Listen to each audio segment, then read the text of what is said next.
எல்லாருக்கும் நமஸ்காரம். இப்ப நம்ம அம்சகீதா பண்ணிட்டு இருக்கோம். அதுல இப்ப 4வது ஸ்லோகம் பார்க்க போறோம். அந்த ஸ்லோகம் என்ன சொல்றது அப்படின்னு முதல்ல பார்த்துட்டு அப்புறமா நம்ம டீட்டெயில உள்ள போலாம். 3 மட்டும் நம்ம பார்த்தாச்சு. இதுல என்ன பார்த்தோம் அப்படின்னா, நம்ம ஏன் முதல்ல எல்லாருக்குமே வேண்டியது எல்லாரும் சந்தோஷமா இருக்கணும்னு, ஆனந்தமா இருக்கணும் தான். நான் வருத்தமா இருக்கணும்னு யாருமே ஆசைப்படுறது. இப்ப பார்த்தாலும் துக்கியா இருக்கேன், சுக்கியா இல்லாம. அது ஏன் அப்படின்னு நம்ம அதை ஆராய்ச்சி பண்ணும்போது இந்த மனது தான் காரணம் அப்படின்னு சொல்லிட்டு பார்த்தோம். இந்த மனதுன்றது என்ன? அது பிரகிருதி மயமானது. அது நான் இல்ல. நான் என்பது ஆத்மா. ஆத்மாவுக்கு குணங்கள் கிடையாது. அதெல்லாம் நம்ம ரியலைஸ் பண்றது ரொம்ப கஷ்டமா இருக்கு. அதனால போன கிளாஸ்ல நம்ம எப்படி குணமயமான இந்த மனது நம்மள பாடப்படுத்துறது, அதுல இருந்து நம்ம வெளியில வரணும் அப்படின்னா அந்த குணங்கள் எதனால வருது. அப்புறம் இந்த குணங்கள் நிறைய குணங்கள் இருக்கு. நான் கோவப்படுவேன், நான் ரொம்ப கருணையா பேசுவேன், நான் எல்லாருக்கும் உதவி செய்வேன், நான் ரொம்ப ஆத்திரம் அடைவேன் அப்படின்னு நிறைய குணங்கள் இருக்கு. இந்த குணங்களை எல்லாத்தையுமே ஒரு 3 பாகமா பிடிச்சு சத்துவ குணங்கள், ரஜஸ் குணங்கள், தமோ குணங்கள் அப்படின்னு சொல்லிட்டு போட்டு அதெல்லாம் என்னன்னு ஓரளவுக்கு நம்ம பார்த்தோம். ஸோ நம்ம ரஜஸ் தமச அடக்கிட்டு நம்ம சத்துவ குணத்தை மேலோங்க பண்ணணும். அப்புறம் இந்த சத்துவ குணத்தை வச்சு நான் என்ன பண்றது அப்படின்னா, அதையும் நம்ம ஒரு பக்திமயமான பக்தி பேஸ்ட் சத்துவ குணமா பண்ணும்போது அப்பதான் எல்லாமே ஈஸ்வர அர்ப்பணம் அப்படின்ற ஒரு எண்ணம் நமக்குள்ள ஸ்திரப்படும் போது நம்ம சத்துவத்தை விட்டு வெளியில ரஜஸோ தமசாகவோ போகிறதுக்கு ஒரு தடையா இருக்கும். எது நம்மளோட சமர்ப்பண புத்தின்றது நம்மள ஒரு காட் பண்ணும், நம்மள எல்லாத்துலயும் கைட் பண்ணும் அப்படின்னு சொல்லி பார்த்தோம். இப்ப இந்த குணங்கள் எப்படி வருது, எதெல்லாம் நமக்குள்ள குணங்களின் தாக்கத்தை ஏற்படுத்துது, அதை நம்ம என்ன பண்ணணும் அப்படின்னு சொல்லிட்டு இப்ப பார்க்க போறோம்.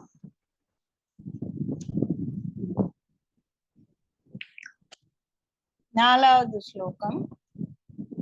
ஆகம ஆபக பிரஜா தேச கால கர்ம ஜன்ம தியானம் மந்திரம் அத்தக சம்ஸ்கார.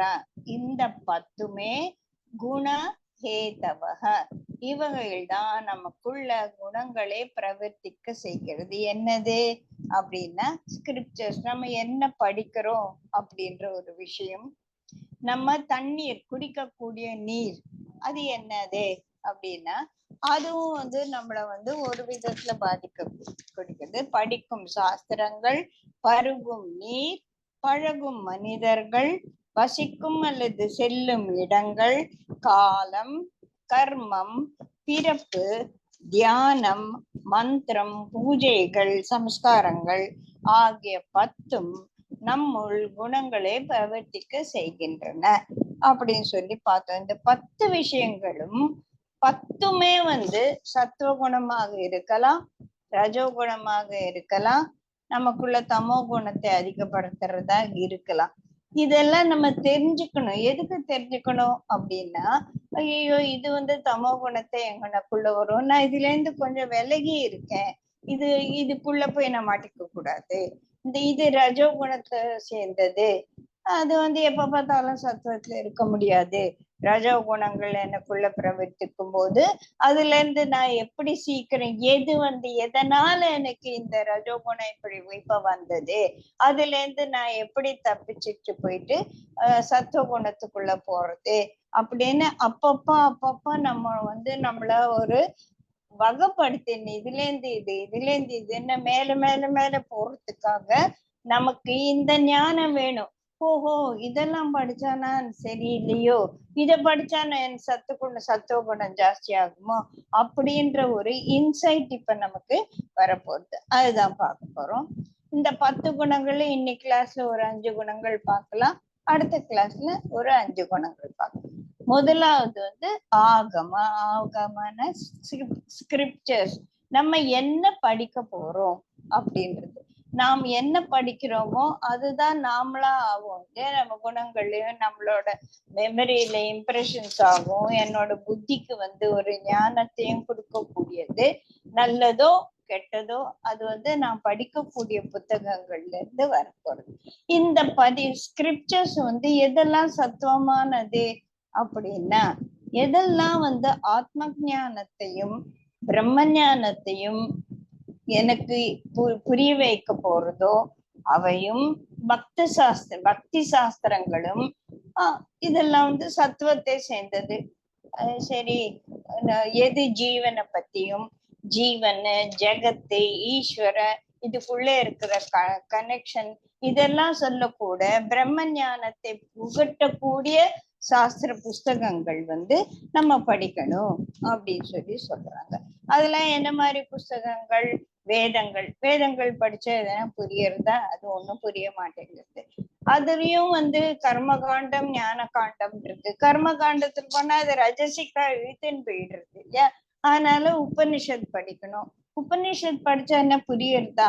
சரி, இன்னைக்கு பார்த்த மாதிரி ஒரு ஏதோ வீடியோ பார்த்து நம்ம உபனிஷத்து ஓரளவுக்கு புரிஞ்சுக்கலாம். சரி, இதெல்லாம் எந்த வயசுல செய்யணும்? இப்ப உங்களுக்கு வீட்டுல ஒரு 17 வயசு பையன் இருந்தான்னா நீ சத்துவமான புஸ்தகம் படி, உபனிஷத்து படி. எங்க அப்பா என்ன அப்படிதான் திட்டுவார். நாங்க படிச்சது தமிழ் மீடியம். 6ஆம் கிளாஸ்ல தான் ஏபிசிடியே படிச்சோம். எங்க அப்பா என்ன ரொம்ப கோச்சுக்குவார். நீ இங்கிலீஷ் மீடியத்துல படிக்கணும், இங்கிலீஷ் பேசணும் அப்படின்னா நீ பெரிய பெரிய புஸ்தகங்கள்லாம் படிக்கணும், கிளாசிக்ஸ் படிக்கணும். கிளாசிக்ஸ்னா என்னன்னே எனக்கு அப்ப புரியாது. எங்க அப்பா ரொம்ப கோச்சுக்குவார், நீ எதையும் எதுவும் படிக்காத, கிளாசிக்ஸ் எல்லாம் படி. ஸ்பென்சர் சாஃபர், யாரு ஸ்பென்சர் பிளாஸா தான் தெரியும் நமக்கு, அதெல்லாம் படி அப்படின்னு சொல்லுவாரு. எனக்கு ஒண்ணுமே புரியாது, நான் முழிச்சுன்னு இருப்பேன். அந்த மாதிரி ஒரு 17 வயசு பையனை போயிட்டு நீ உபநிஷத் படி அப்படின்னா படிக்க போறது இல்லை. ஆனாலும் அவனையும் ஒரு நல்வழிப்படுத்தக்கூடிய, எங்க அப்பா சொன்ன மாதிரி அவ்வளோ ஸ்ட்ராங்கா நீ சார்ல்ஸ் டிக்கன்ஸ் படி அப்படின்னா என்னால சார்ல்ஸ் டிக்கன்ஸ் எங்க இருக்க யாருன்னே தெரியாது. அந்த மாதிரி நம்ம திணிக்காம அவங்களையும் கொஞ்சம் நல்வழிப்படுத்தக்கூடிய ஒரு சில புஸ்தகங்களை அவங்களுக்கு ரெக்கமெண்ட் பண்ணணும்.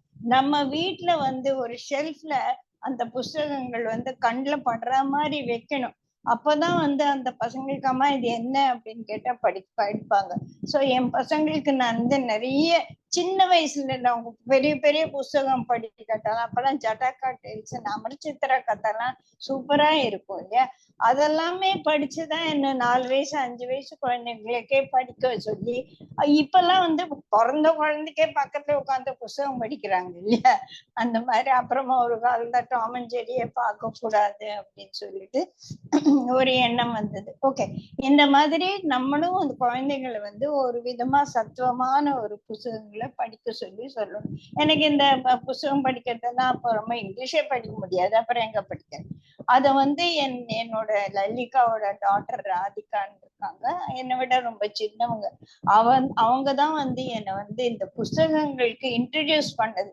அது பாருங்க எவ்வளவு ஒரு நல்ல ஒரு விஷயம். ஏன்னா லைப்ரரின்னு என்னன்னு தெரியாது, அங்க போய் புஸ்தகங்கள்ல எப்படி வகைப்படுத்திருக்காங்கன்னு புரியாது, எனக்கு வேண்டிய புஸ்தகத்தை எங்க தேடுறதுன்னு தெரியாது. அதெல்லாம் எனக்கு சொல்லி கொடுத்தது எங்க அக்கா பொண்ணுதான்.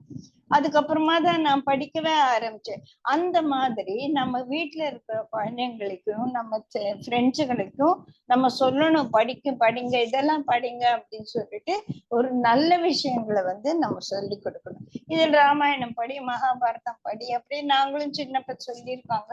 மகாபாரதத்தை கூட ரஜசிகா தள்ளிட்டாங்க. பாகவதம் எல்லாம் நம்மளால படிக்க முடியாது உட்கார்ந்து.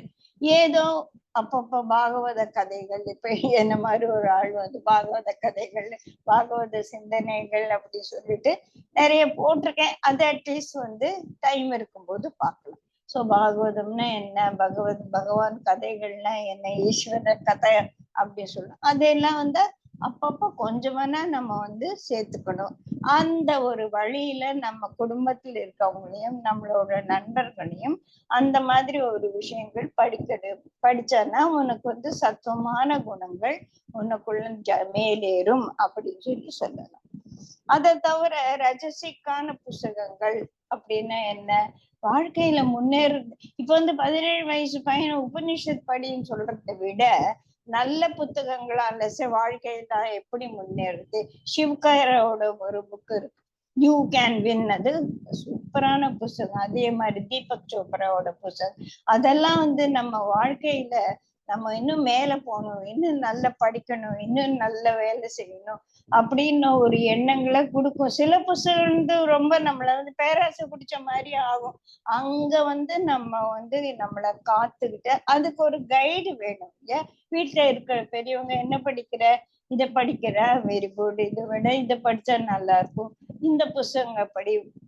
பெரியவங்களோட வாழ்க்கை, மகாத்மா காந்தியோட வாழ்க்கை வரலாறு, ஒரு விவேகானந்தரோட புஸ்தகங்கள், இதெல்லாம் வந்து கொஞ்சம் சுலபமா இருக்கும். விவேகானந்தரோட awake, stop not till the goal is reach அப்படின்னு எல்லாம் சொல்லும் போது ஒரு உத்வேகம் வரும், ஒரு உற்சாகம் வரும். அது வந்து நம்மள செயல்பாடுகள்ல ஈடுபட செய்யும். அப்ப அவையெல்லாம் ரஜசிக்கான ஒரு புத்தகங்கள் தான் இருந்தாலும் அது வந்து நம்மள வந்து இழுத்து விடாது. எக்ஸ்ட்ரோவர்ட்டா பண்ணா கூட அது நல்வழிப்படுப்பு.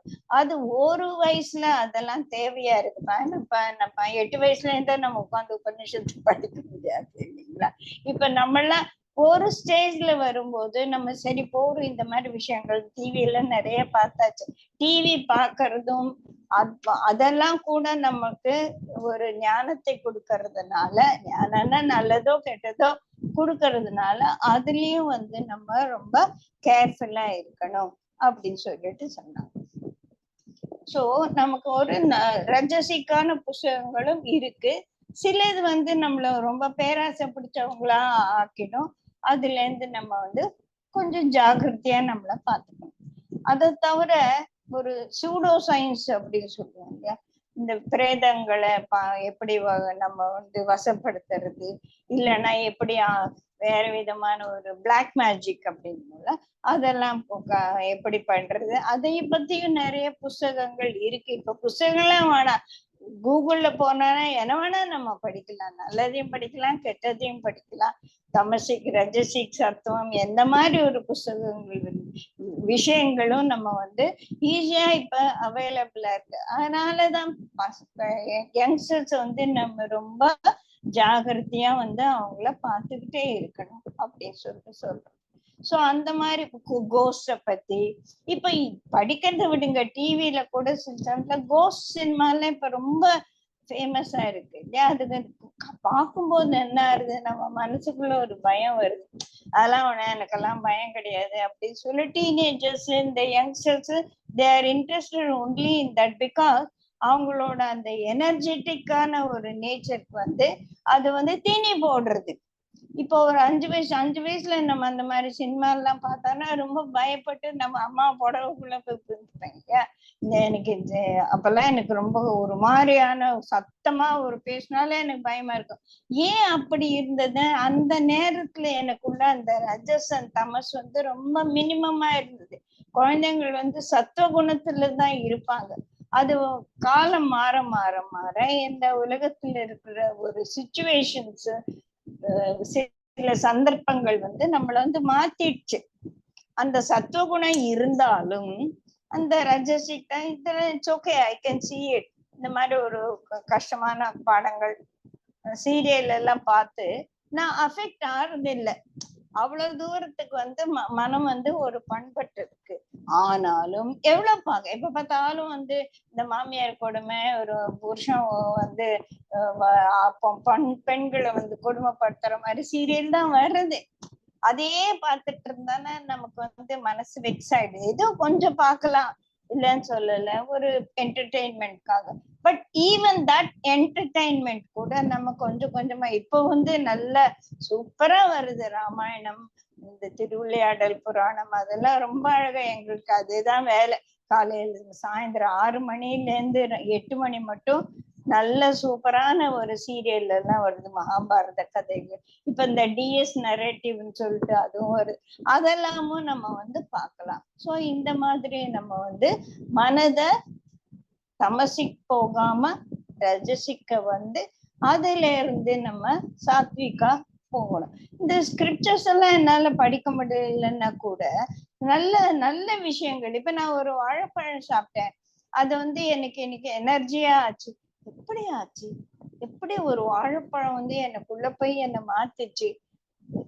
எனக்கு 2 குழந்தைங்க பிறந்தாங்களே, இதெல்லாம் எப்படி என்கிட்ட இருந்து எப்படி வந்தது அப்படின்னு நம்ம வந்து இப்ப ஆராய்ச்சி பண்ணும்போது, அதை பத்தி நான் கேட்டு தெரிஞ்சுக்கும் போது, நம்மளோட ஜீரண மண்டலத்தை பத்தி புரிஞ்சுக்கிட்டால, ஆஹா அப்படியா ஆசம்னஸ் அப்படின்னு குருஜி சொல்லுவார். அந்த ஆசம்னஸ் வர்றது அதெல்லாம் கூட ஒரு சத்துவத்தை சேர்ந்த குணங்கள். பியூர் சயின்ஸ் குருஜி சொல்லுவார், தெர்மோடைனமிக்ஸ படிச்சாதான் உனக்கு வந்து ஆன்மீகத்துல ஒரு நாட்டம் வரும். தெர்மோடைனமிக்ஸ் எங்க போய் படிக்கிறது, அது என்னது அப்படின்னு நிறைய பேர் குருஜி அடிக்கடி சொல்லுவார். அவர் சொல்றாரு, எல்லாருக்கும் புரியுமா என்ன, யாருக்கும் தெர்மோடைனமிக்ஸ் அப்படின்னா என்ன அப்படின்னு தான் கேட்பாங்க இல்லையா. அதை பத்தி எப்ப பார்த்தாலும் உறுதி இந்த மாதிரி சொல்லிட்டு இருக்காரு. தெர்மோடைனமிக்ஸ்னா என்ன, எந்த வேணாலும் நமக்கு இப்ப கூகுள்ல போயிட்டு நம்ம தெரிஞ்சுக்கலாம் இல்லையா. அந்த மாதிரி ஒரு நல்ல விஷயங்கள் பியூர் சயின்ஸ், அது கூட வந்து நமக்கு சத்துவமான குணங்களை வந்து ஆசம்னஸ் கிரியேட் பண்ணும். ஓகே, சோ முதல்ல வந்து நம்ம என்ன படிக்கிறோம், என்ன பாக்குறோம், எந்த மாதிரி சீரியல்கள்ல நம்ம இன்வால்வ் ஆயிருக்கோம், இதெல்லாம் வந்து சத்வ ரஜஸ் தமசன் பிரிச்சு இப்ப நம்ம புரிஞ்சுக்கலாம். அடுத்தது வந்து வாட்டர், ஜலம் அப்படின்னு சொன்னாங்க. பருகும் நீர், பருகும் நீர் நீர்ன்னும் போது இங்க வந்து நம்ம சாப்பிட கூட சாப்பாடையும் சேர்த்துக்கலாம்.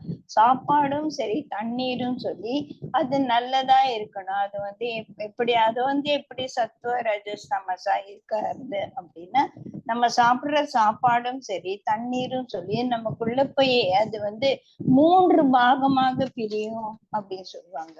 ரொம்ப கிராஸ். இப்ப நான் சாப்பிட்ட சாதம், இன்னைக்கு ஒரு தோசை சாப்பிட்டேன்னா அந்த தோசையும் கூட அது வந்து 3 ஜீரணம் ஆகும் போது பிப்பி அப்படின்னு சொல்லுவாங்க, கசடு, அதெல்லாம் வந்து வெளித்தள்ளப்படுறது. ரைட்டா, ரொம்ப கிராஸ் பார்ட் ஆஃப் தி சாப்பாடு அது வந்து எக்ஸ்கிரீட்டாவா வெளியில போறது, அது ஒண்ணு. அதை தவிர இன்னும் கொஞ்சம் சட்டிலா இருக்கிறது வந்து எனக்கு வந்து எலும்பாவும் என்னோட தசைகளாகவும் மாறி எனக்கு வந்து என்னோட வளர்ச்சிக்கும் என்னோட ஒரு இதுக்கும் உதவுறதா இருக்கு. அது சட்டில் திங்ஸ்ன்னு சொல்லலாம். அதை விட ரொம்ப சட்டிலா இருக்கிறது என்னோட மனதை தாக்குது. இப்ப நம்ம பார்க்க போறோம் எப்படி சாப்பாடு கூட நம்ம என்னோட குணங்கள்ல வந்து மாத்துவோம் அப்படின்னு சொல்லிட்டு பாக்குறோம் இல்லையா. அந்த மாதிரி அந்த சட்டிலா இருக்கிறதெல்லாம் வந்து என்னுடைய ஒரு நேச்சரை, என்னோட பிசியலாஜிக்கல் ஃபங்க்ஷனை வந்து அதிகப்படுத்துற மாதிரி இருக்கக்கூடியது அந்த 3வது வகையான அந்த சட்டில். தண்ணி கூட வந்து நிறைய வேஸ்டான எல்லாத்தையும் வேலை பண்ணி கழுவி தள்ளுறோம் இல்லையா, ரூம் வீடெல்லாம். அந்த மாதிரி நமக்குள்ள இருக்கிற தண்ணி வந்து வேலை செய்ய வேண்டியதெல்லாம் செஞ்சுட்டு வெளியில வரும்போது அது வந்து சிறுநீராக வெளியில வருது அப்படி சொல்லுவோம். சிலது வந்து நம்ம உடம்புல ரத்தமாகவும், ஒரு பாட்டு ரத்தமாகவும் நிணநீராகவும் நம் பாடியில இருக்கிற ஃப்ளூயிட்ஸ் ஆகவும் மாறுது. இன்னும் அதை விட இன்னும் ரொம்ப சத்துவமா இருக்கிறது வந்து நம்மளோட குணங்களாக மாறுது.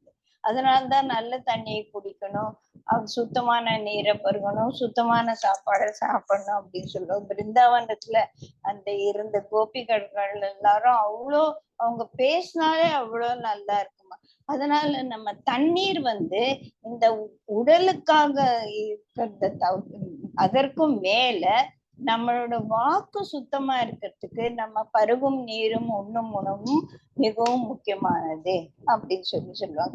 அங்க பிருந்தாவன்ல இருக்கவங்களாம் அவங்க பேசினால அவ்வளவு இனிமையா இருக்கு. ஏன்னா அவங்க வந்து யமுனா நீரையே குடிச்சு அதுலயே சாப்பாடு சமைச்சு அதுலயே குடிச்சு இருந்தவங்க. அதெல்லாம் ரொம்ப நஷ்டம். நம்ம எங்க போறது, யமுனா நீரும் கங்கா நீரும் காவிரி நீரும் இங்க கிடைக்கிற, சென்னையில கிடைக்கிறது மெட்ரோ வாட்டர் தான். அதுவும் வந்து இப்பெல்லாம் நல்ல வாட்டரா கிடைக்கிறதே கிடையாது.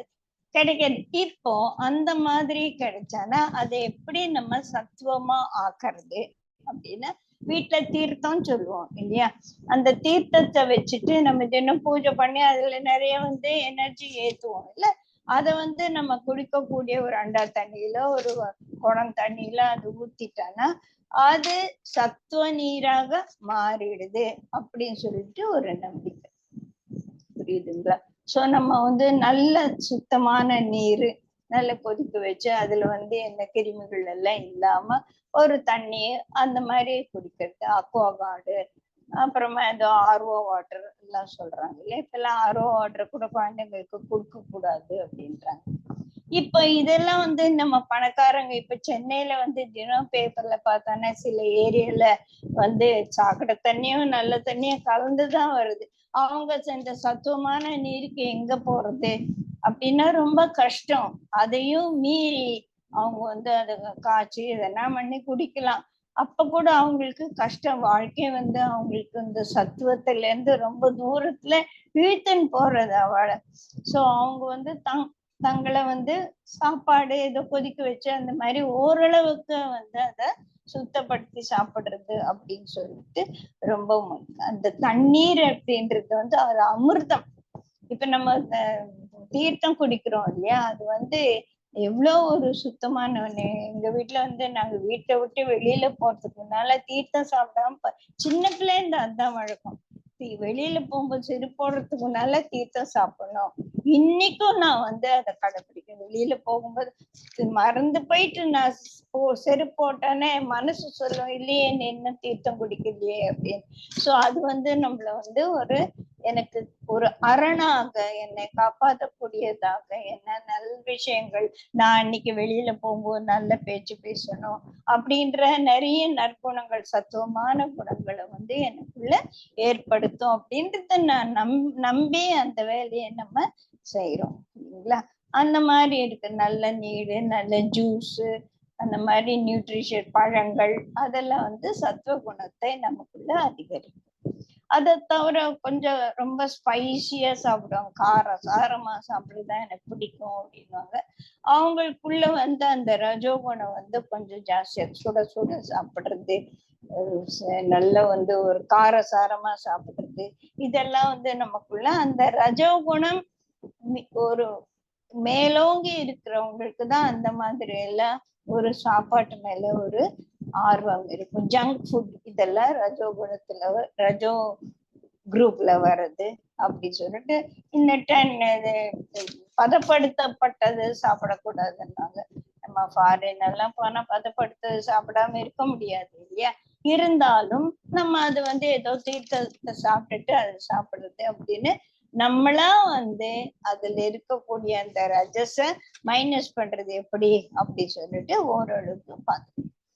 கெட்டு போனது, ஸ்டேலா இருக்கிறது, 3 நாளைக்கு முன்னால சமைச்சது, ஸ்மெல் அடிக்கிறது, ஒரு வாசனை இல்லாத ஒரு அட்ராக்டிவ் ஸ்மெல் இல்லாம ஒரு அப்நாக்சியஸ் ஸ்மெல் வர்றது, அதெல்லாம் வந்து முக்கியமா வந்து நான்வெஜ் சாப்பிடவே கூடாது அப்படின்னு சொல்லுவாங்க இல்லையா. நிறைய குணங்கள் வந்து நமக்குள்ள வந்து அது ஒரு ராட்சச குணங்கள் எல்லாம் கொண்டு வரும் அப்படின்னு சொல்லி இந்த நேரத்துல I just want to appreciate பாக்யமாமி. அவங்க திருக்குறள் கிளாஸ்ல வந்து ரொம்ப இன்வால்வ் ஆயிட்டு திருவள்ளுவர் இந்த காலத்துல வந்து நம்ம அரசியல்வாதிகள் ஒன்றும் பண்றது இல்லை. அதை பார்த்தா எனக்கு ஒரே கோபமா இருக்கு. இன்னொரு பிபி மாத்திரை போட்டுக்கணும் போல இருக்கு அப்படின்னு அன்னைக்கு அவங்க சொன்னது வந்து அவங்க எவ்வளவு இன்வால்வ்டா அவங்க வந்து கேட்டாங்க. அதுவும் வந்து ஒரு சத்துவமான ஒரு ஞானம் தான் இல்லையா.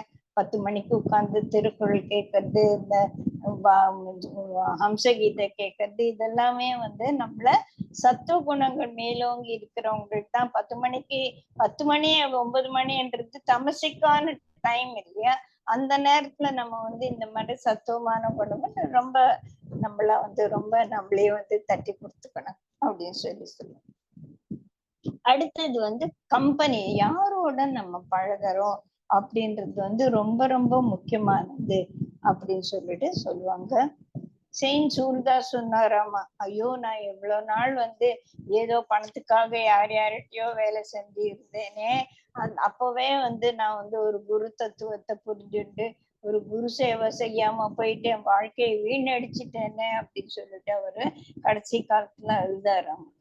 இப்ப எப்பேற்பட்ட கம்பெனி சத்துவமான கம்பெனி அப்படின்னு, நம்ம ஒருத்தர் கிட்ட போயிட்டு எனக்கு ஒரு பிரச்சனை, நான் வந்து கொஞ்சம் டிப்ரெஸ்டா வந்து கொஞ்சம் லோவா இருக்கேன் அப்படின்னா அவங்க கிட்ட போய் நான் பேசிட்டு வரும்போது, அப்பாடா என்ன ரொம்ப ரொம்ப ஒன்றும் பெரிய பிரச்சனை இல்லை போல் இருக்கே அப்படின்னு நான் போன பிரச்சனைய சின்னதா பண்ணி ஒண்ணும் இல்ல எல்லாம் சரியா போயிடும் அப்படின்ற ஒரு மனோநிலையை எனக்குள்ள வளர்க்கக்கூடிய ஒரு கம்பெனி வந்து சத்துவமான கம்பெனி.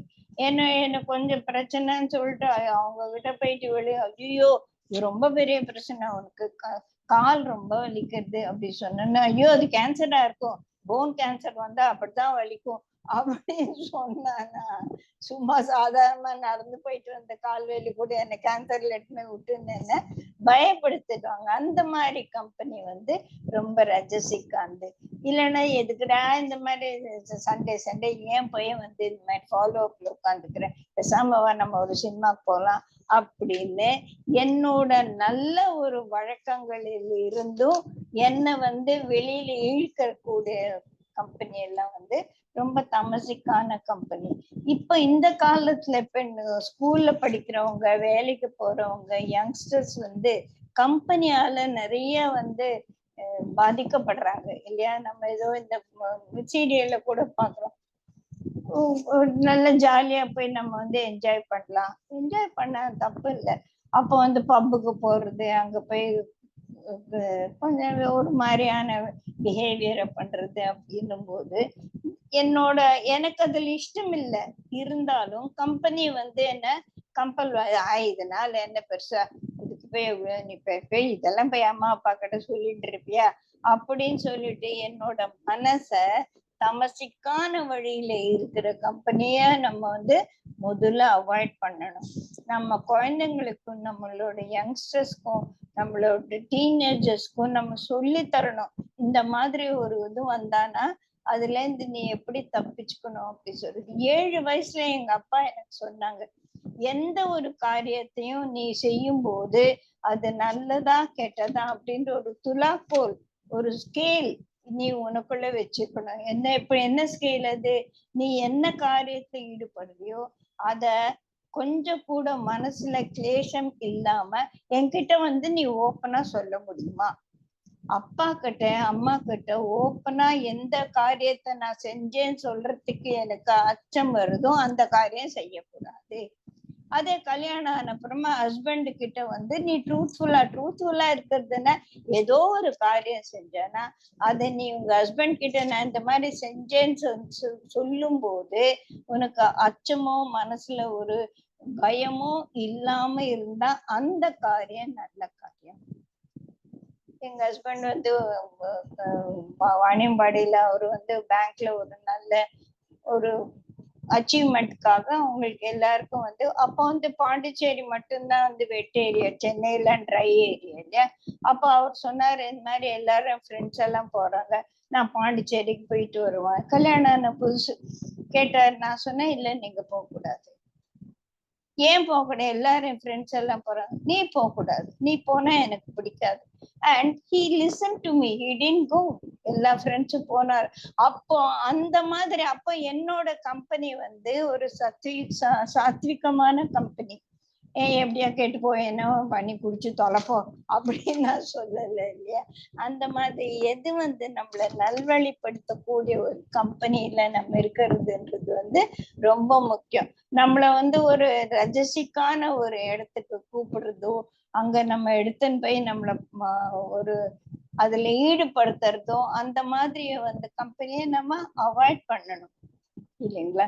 அதெல்லாம் கொஞ்சம் தெரிஞ்சுக்கிறதுக்கான அந்த ஒரு நெளிவு சுழிவு அப்படின்னு சொல்லுவோம் இல்லையா? இது வந்து செய்யக்கூடாது போல இருக்கே, இது பண்ணா தப்பு போல இருக்கே அப்படின்னு சொல்லிட்டு நம்ம மனசு வந்து சொல்லும். அதுதான் வந்து மௌன குருன்னு சொல்லுவோம் இல்லையா? உள்ள இருக்கிற குரு அவர் சொல்ற மாதிரி இது சரியில்லை, இது வந்து எனக்கு வந்து கஷ்டமான கொடுக்கக்கூடிய, சினிமாக்கு போலாம், எல்லாரும் போலாம், என்ன மாதிரி சினிமா போறோம், எனக்கு அவ்வளவு நேரம் சினிமா தியேட்டர்ல உட்கார முடியாது, இல்ல வா வா வா வா அப்படின்னு சொன்னா நமக்கு பிடிக்காத காரியத்தை you have to say no. No is always a no. A no should never become yes and a yes should never become no. இந்த ஒரு ஸ்கேல் அது வந்து நமக்குள்ள எஸ்டாப்ளிஷ்டா இருந்தானா நம்மள வந்து ரஜசிக்காவும் தமசிக்காவும் யாராலையும் இழுக்க முடியாது. அந்த மாதிரி ஒண்ணு இருக்கு கேம்பிளிங். இப்ப வந்து நம்ம மகாபாரதத்துல எடுத்துட்டானா அந்த ராஜ்யசபைன்றது வந்து ஒரு சத்துவமான ஒரு இடம் தான் இல்லையா, அங்கதான் நான் நல்ல விஷயங்கள்லாம் டிஸ்கஸ் பண்ணுவாங்க. ஆனா எப்ப வந்து திரௌபதியோட வஸ்திரஹரணம் நடந்ததோ, அந்த அந்த இடத்துல சூதாட்டம் நடந்ததோ, அந்த இடத்துல இருக்கிற சத்துவ குணம் சுத்தமா அழிஞ்சு போச்சு இல்லைங்களா. அங்க மிகவும் சத்துவ குணத்தில் இருக்கக்கூடிய பீஷ்மர் போன்ற ஒரு பீஷ்மர், துரோணாச்சாரியர் இவங்கெல்லாம் கூட அங்க அந்த சத்துவ குணத்திலேருந்து மாறி அந்த ரஜசிக்கும் தமசிக்குமான ஒரு சுச்சுவேஷனுக்கு துணை போனாங்க இல்லையா. அப்ப அந்த இடத்துல அவங்களுக்குள்ள அந்த சத்துவ குணம்ன்றது எஸ்டாப்ளிஷ்டா இருக்குல்ல. விதுரர் எழுந்து போயிட்டாரு, என்னால இதை சகிக்க முடியாது அப்படின்னு எழுந்து போயிட்டார். அந்த மாதிரி யாருக்குள்ள அந்த சத்துவ குணம் வந்து எஸ்டாப்ளிஷ்டா இல்லையோ அவங்களால இந்த மாதிரி குணங்களுக்கு ஈஸியா they will become pray toward, அந்த வலையில ஈஸியா விழுந்துடுவாங்க. அந்த இடத்துல எது நம்ம சொல்லணுமோ, சொல்ல வேண்டியதை சொல்லாம இருப்பதும் வந்து தமோ குணத்தில் சேர்ந்ததுதான். சொல்ல வேண்டியது வந்து நம்ம எப்படி சொல்றோம்ன்றது ரஜகுணமா இருக்கலாம். ஆனா எப்படியானா சொல்லி அவங்கள நல்வழிப்படுத்தணும் அப்படின்னு நான் நினைக்கிறது வந்து அது வந்து சத்துவ குணத்தில் சேர்ந்தது. இப்போ இந்த கம்பெனின்றது வந்து ரொம்ப ரொம்ப ரொம்ப முக்கியமானது. சிலர் வந்து நம்மள வந்து காலை பிடிச்சு இழுத்து விட்டுருவாங்க. இப்ப சண்டே ஃபாலோ அப் நடக்கிறது இல்லையா, அதுக்கு வர வர ஆட்கள் கொஞ்சம் ஏன் நீ போன கிளாஸ் பண்ண, ரொம்ப எங்க வீட்டுல வந்து நிறைய பேர் வந்தாங்க. ஏதோ ஒரு ஷாக்கு, அந்த ஒரு நல்ல ஸ்கிரிப்சர்ஸ் அதுல சத்துவ குணங்கள் இருக்கு இல்லையா, அதை நோக்கி போகாம நம்மளை வந்து தடை செய்யக்கூடிய விஷயங்கள் எல்லாம் வந்து நம்ம அவாய்ட் பண்ணணும். அதுதான் வந்து நல்ல கம்பெனியோட ஒரு லட்சணங்கள். அப்படி இடம், இடம்ன்றது வந்து ஸ்பேஸ், பிளேஸ், நம்ம எந்த இடத்துல இருக்கிறோம் அப்படின்னு பஞ்சபூதங்களோட சான்ஸ்கிரிட்ல சொல்லும் போது ஸ்பேஸ்க்கு வந்து கம் அப்படின்னு சொல்லுவாங்க. நல்ல இடத்துக்கு வந்து சுகம், மோசமான இடம் வந்து துக்கம். நல்ல இடம் சுகம், நல்லது இல்லாத இடம் துக்கம். அந்த இடத்துக்கு போனா நமக்கு துக்கம்தான் வருது இல்லையா. சோ எந்த இடத்துக்கு போனா நம்ம மனம் வந்து ஒரு எக்ஸ்பான்சிவா எக்ஸ்பேண்ட் ஆகி ஆஹா அப்படின்னு போறதோ அந்த மாதிரி இடமெல்லாம் வந்து சத்துவமான இடங்கள் அப்படின்னு சொல்லிட்டு, எங்க போனா நம்மளோட உற்சாகமும் நம்மளோட எந்தூசியாசமும் மேல எழும்புதோ அதெல்லாம் வந்து சாத்விகமான இடங்கள். இப்ப நம்ம இயற்கை காட்சி, ஒரு அருவி போய் பாக்குறது, அந்த இடத்துல பண்ணானா அவ்வளவு மனசு அமைதியா இருக்கு. ஆசிரம் போன உடனே வந்து நமக்கு வந்து மெடிடேஷன்ன்றது தானா வந்துடும். அதுல வந்து அந்த ஒரு போட்டோ, ஒரு ஸ்பெஷல் டைப் ஆஃப் போட்டோகிராஃபி இருக்கு, கிளியர் போட்டோகிராஃபி அப்படின்னு. அது வந்து எல்லா இடத்தோட ஆறாவையும் வந்து போட்டோ எடுக்கும். அதாவது நம்மளை சுத்தி இருக்கக்கூடிய எனர்ஜி ஃபீல்ட்ல இருக்கக்கூடிய கலர்ஸ், ரஜசிக்கா இருந்தா சிவப்பா இருக்குமாமா, ரொம்ப சாத்விகமான இடத்துல வந்து ப்ளூ கலரும் பச்சை கலரும் ஜாஸ்தியா இருக்கும் அப்படின்னு சொல்லுவாங்க. ஒரு தடவை ஒரு ரஷ்யன் ஆசிரமத்துல வந்து இத சொல்லி என்னோட நீஸ், எங்க அண்ணா பொண்ணு அப்பா அங்க இருந்திருக்கா. குருஜி வரத்துக்கு முன்னால ஒரு லட்சம், அந்த நவராத்திரி அப்ப வந்து 1,00,000 பேர் இருப்பாங்க. அப்போ வந்து அவர் அந்த போட்டோ எடுத்திருக்காரு. அப்போ வந்து அது கச்ச கச்ச கச்சன்னு எல்லா கலர்ஸும் இருந்ததாமா. குருஜி என்டர் பண்ண உடனே எல்லா ஹோல் அட்மாஸ்பியர் ஒரு கிரீன் கலர், கிரீன் க்ளோ வந்துடுச்சாமா. அப்போ அவர் எப்பேற்பட்ட இடம் அது, எவ்வளவு சாத்விகமான இடம், எவ்வளவு சாத்விகமான ஒரு குரு அவரு இல்லையா. அந்த மாதிரி கம்பெனியில கூட நம்ம சொல்லும் போது நல்லவர்களோட கம்பெனி அப்படி சொல்லுவோம். ஆனா எக்ஸால்டட் பீயிங் அப்படின்னு ரியலைஸ்ட் பீயிங், என்லைட்டன் சோல்ஸ் வந்து அவங்க கிட்ட இப்ப குரு மாதிரி ஒரு என்லைட்டன் சோல் நமக்கு நம்ம வாழ்க்கையில இருக்காரு இல்லையா. அந்த 3 விஷயங்கள் வந்து குருஜி சொல்வார் அடிக்கடிக்கு. ஒரு ஹியூமன் பர்த் கிடைக்கிறதே கஷ்டம். அந்த ஹியூமன் பர்த் கிடைச்சாலும் எத்தனையோ யோனிகள் நம்ம தாண்டி தாண்டி வரும்போது, லட்ச யோனிகள் தாண்டி வரும்போதுதான் அந்த சோல் வந்து ஆத்ம ஞானத்துல ஈடுபடணும்ன்ற ஒரு எண்ணம் வரும். சத்வீகமான விஷயங்கள் படிக்கணும், நல்ல ஸ்கிரிப்சர்ஸ் படிக்கணும் அப்படின்ற ஒரு எண்ணம் வர்றது வந்து ரொம்ப ரொம்ப கொடுத்து வச்சிருக்கணும். அந்த மாதிரி சமயத்துல நம்மளை கைட் பண்றதுக்கு ஒரு சத்குரு கிடைச்சாருன்னா அதை விட அதிர்ஷ்டம்ன்றது எதுவுமே இல்லை. அப்படி பார்க்க போனா நம்மள வந்து ரொம்ப அதிர்ஷ்டம் பண்ணவங்க. இந்த ஒரு அதிர்ஷ்டமான ஒரு வாழ்க்கையை நம்ம வேஸ்ட் பண்ணக்கூடாது. 10 மணிக்கு உட்கார்ந்து எல்லாரும் சத் விஷயங்கள் கேட்டுட்டு இருக்கோம் அப்படின்னால அதுவே ரொம்ப மனதுக்கு வந்து ரொம்ப சந்தோஷமாவும் இருக்கு. சோ இந்த இடம் பார்க்கும்போது ரொம்ப சத்துவமான இடம் மாதிரிகள் இருக்கிறது, ஆசிரம் மாதிரி ஒரு இடம், இதெல்லாம் சாத்விகமானது. சில நம்ம வந்து இந்த ஒரு அமைதியான இடத்துல போயிட்டு அருவி அதெல்லாம் பார்த்து என்ஜாய் பண்ணிட்டு இருக்கோம். ஒரு கூட்டம் வரும், ஏ அப்படின்னு கத்திட்டு, அவங்களோட எனர்ஜி அது அந்த இடத்துல இருக்கிற சத்துவத்தை அப்படியே ரஜசிக்கா மாத்திடுவாங்க.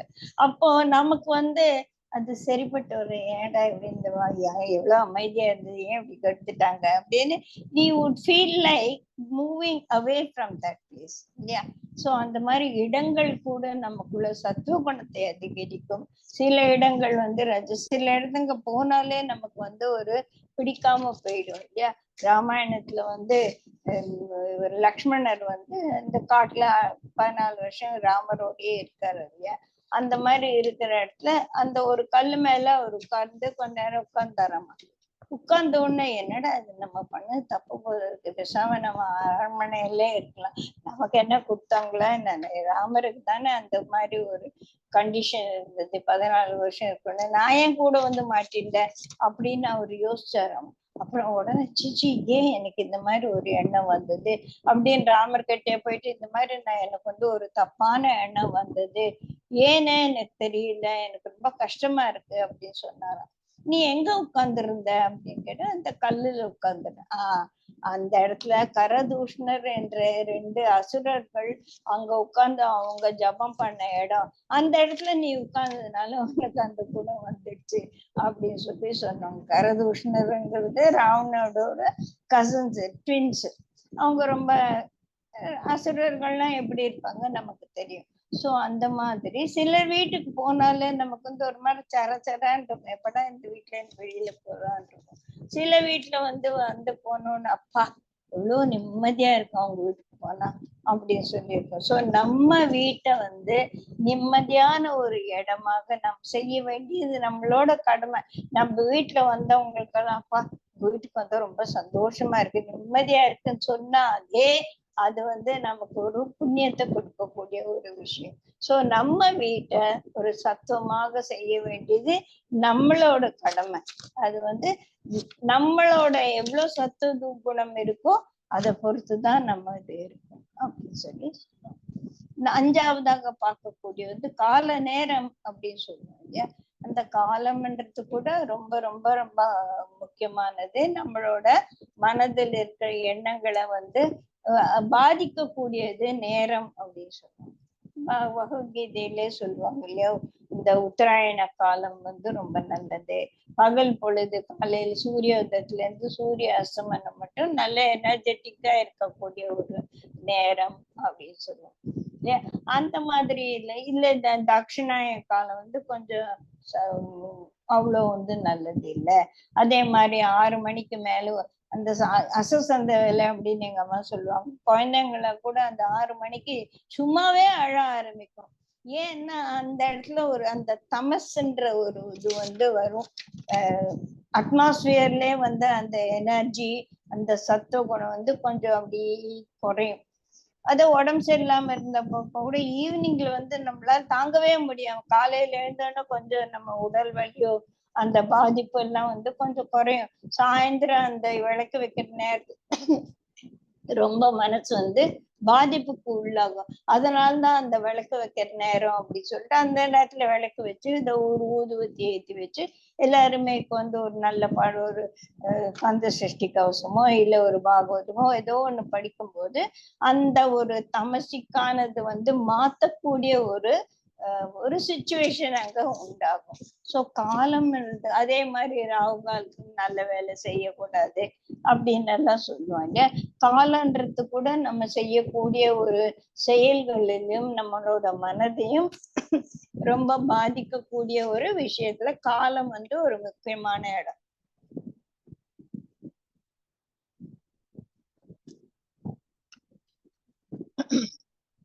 நல்ல உச்சி வெயில் இருக்கும்போது எல்லாரும் வந்து வேலையெல்லாம் அப்பதான் நடக்கும் இல்லையா? அந்த வெயில் ஜாஸ்தியா இருக்கும்போது பட பட படன்னு இருக்கும். அதெல்லாம் வந்து ஒரு ரஜசிக்கான ஒரு நேரம். சாயந்தரம் ராத்திரி வந்து நம்ம வந்து ஒரு பெரிய ராத்திரியில தான் எல்லாரும் வேலை செய்யறாங்க, அதுக்கு என்ன பண்ண முடியும், அது வேற விஷயம்.